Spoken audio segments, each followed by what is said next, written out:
হুইলচেয়ারে বসে সাভারের KPJ specialised হাসপাতাল থেকে বের হয়ে এলেন তামিম ইকবাল।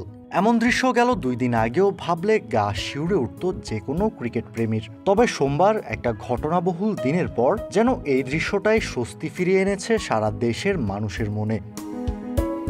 কার্ডিয়াক কেয়ার থেকে অ্যাম্বুলেন্স পর্যন্ত হুইলচেয়ারে করে এলেও তামিম অ্যাম্বুলেন্সে উঠেছেন নিজেই।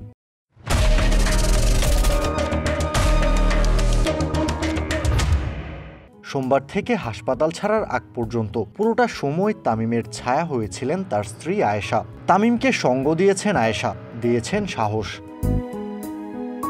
দেশ বিদেশের মানুষের ভালোবাসা এবং দোয়ায় তামিমও সেরে উঠছেন ধীরে ধীরে। সাভারের কেপিজে হাসপাতাল থেকে তামিমকে স্থানান্তর করা হচ্ছে ঢাকায় এভার কেয়ার হসপিটালে। কাউসার শান্ত, ক্রিক ফ্রেঞ্জি।